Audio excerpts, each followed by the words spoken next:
Welcome back to ESPC's First Timers Club. I'm so excited that you've come back for the next episode, and this is quite an important one. So today I'm joined by Kirsten Nicolson, who's a director at DM Hall, and we're talking all about home reports. So home reports are a really important part of looking for properties. Before you go to a viewing, we always recommend that you read through a home report, and your solicitor will advise the same. But we've invited Kirsten on to just talk through what is included in a home report, what even is a home report, and what you should be looking out for as a first-time buyer when reading home reports. So I will pass you now over to my conversation with Kirsten. So today we're going to be chatting through home reports. That's obviously quite a crucial part of the research phase for first-time buyers when they're looking at properties. Mm-hmm. So I thought first question I'd ask you is, what is a home report? Okay, so going back to basics, what's a home report? It's basically a document that tells you all about the property in terms of the bricks and the mortar and the valuation and everything that a first-time buyer or any buyer needs to know before they decide to put in an offer and buy the property. So it's split into three parts. The most important, I suppose, is the condition report and valuation. So the survey and the valuation, where it's then split into sections. Section 1 is what is the property, what is a flat, is it a house, and what's it made of, is it stone or is it brick, what kind of windows does it have, etc. And then the second part is then detailing the condition. So we categorise everything on 1, a 2 or a 3. And so we talk about the roof, the chimneys, the walls. So that's the main survey part of the home report. And then at the end of that, there's the valuation as well. I think everyone skips to that bit first, though. So that's the main part of the home report. But there's 2 other bits as well. The property questionnaire is a form that the seller of the property fills out. So what council tax band are they in? Have they made any alterations? What connections do they have, such as Sky, or although some of this might be covered in the home report, if they've got a septic tank rather than mains attached to the main sewer. And yes, so that we don't have any input in that. That is a form done by them. And the last bit is the Energy Performance Certificate, the EPC. Mm-hmm. Which I think more people are looking at now than maybe in the past, I think. Is that? I think so. There's a few reasons for that. One, I think, is the cost of living crisis. Yeah. And everybody's concerned about their gas and electricity bills. But also the new regulations coming in for mainly for letting a property. It has to be a certain grade to be able to do that. And there will be new regulations come into the future that won't just be for let properties, it'll be all sold properties. And that's just to make the housing stock more energy efficient. Yeah, absolutely. So if a first-time buyer is looking at their home report for a property, what are the most important things that they should look at in the survey part of the home report? In the survey part,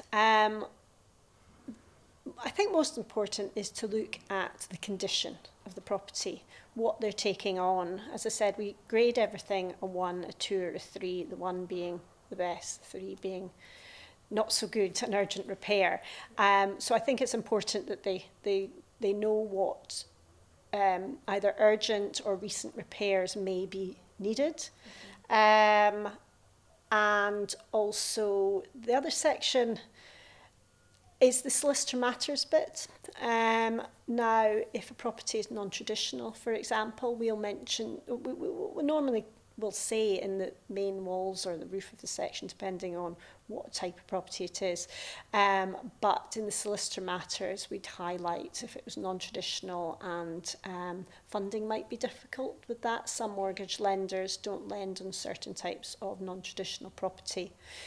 Now, some first-time buyers might go, oh, what are you talking about in terms of non-traditional property? But a traditional property is a stone built property or a cavity brick or solid brick or modern timber framed property. But after the war, when they needed to build houses quickly, there's lots of difference of properties that we call non-traditional, and because they were never meant to last for long, they have some of them have defects in them. That means that the mortgage lenders won't lend on them.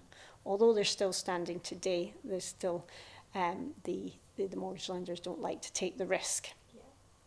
Other little things in solicitor matters, maybe not so much for the first-time buyer, but we would highlight anything else that their solicitor should look into. And it might just be a good idea for them to familiarise themselves with this section so they can ask their solicitors the right question, or the solicitors will highlight it to them anyway. Yeah. Oh no, that's great. And so we've spoken about the category repairs. What do 1, 2 and 3 each mean? You mentioned 3 is urgent repairs, but what maybe is a 2?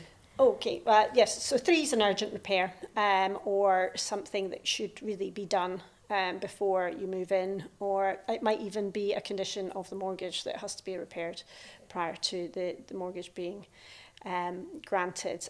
Category 2 is the part of the property will need attention in the near future. Now that might be in a number of months or the next couple of years, but something for the buyer to have in the back of their mind that they might have to spend money on this. It might be a common repair, or it might be something just within that property for the electrics, for example. Mm-hmm. So especially with all the older properties that we've got on the market at the moment, tenement flats that are over 100 years old, the electrics in these flats aren't, unless they've been completely rewired, there'll be lots of different types of wiring in there. It might have a brand new fuse boards, the place is safe, but it might have older type of wiring but that we can't see. So for example, we'd put maybe a category 2 on if there's something that indicates that there are older sections. So the buyer can move in, but they may, I would recommend they get an electrician round to get it checked out, and they might say, and you'll need to upgrade here and there. So there might be some money needing to be spent, but it's not so urgent that they can't move in, and it's a safety hazard. Perfect. No, that sounds good. And then 1 is you're absolutely. Well, yeah, this is the misconception. A category 1 is no immediate problem. But this is quite important for a first-time buyer, someone that's not owned a property before. It doesn't mean that you're going to be fine forever.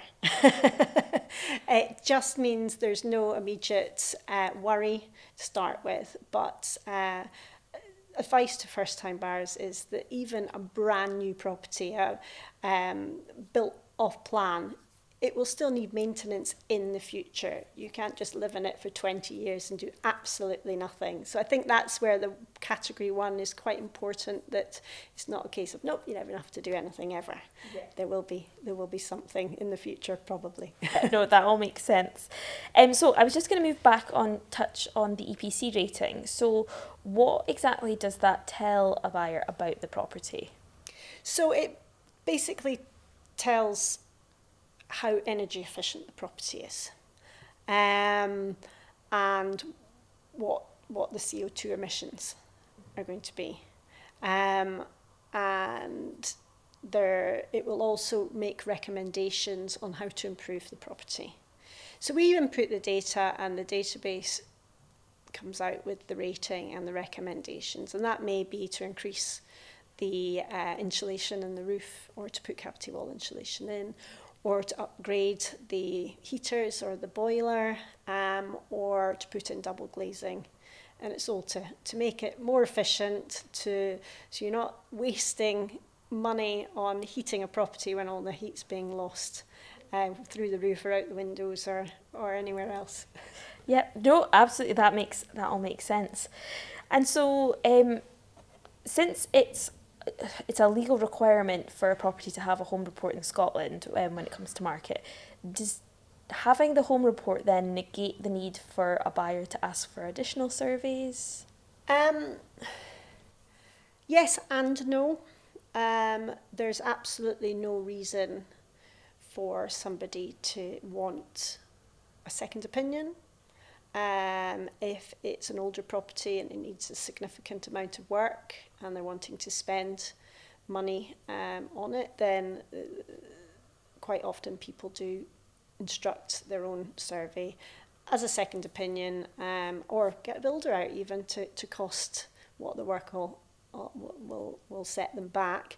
But the whole point of them is to eliminate second surveys. So all home reports are carried out by qualified chartered surveyors, so they can be trusted, and most mortgage lenders accept the valuation on them as well. So there's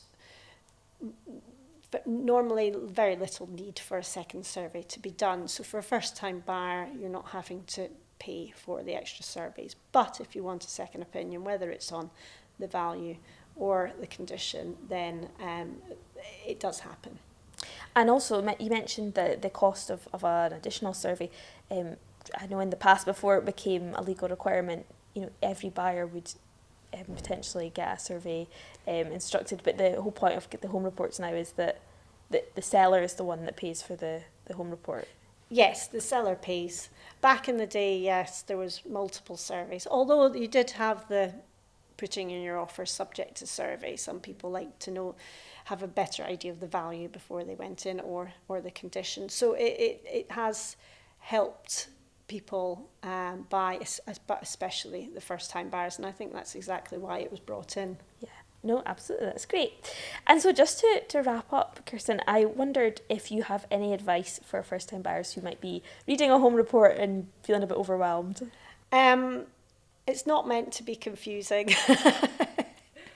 The categorization system is meant to make it relatively straightforward. You're meant to really only worry about the 2s and the 3s in the report.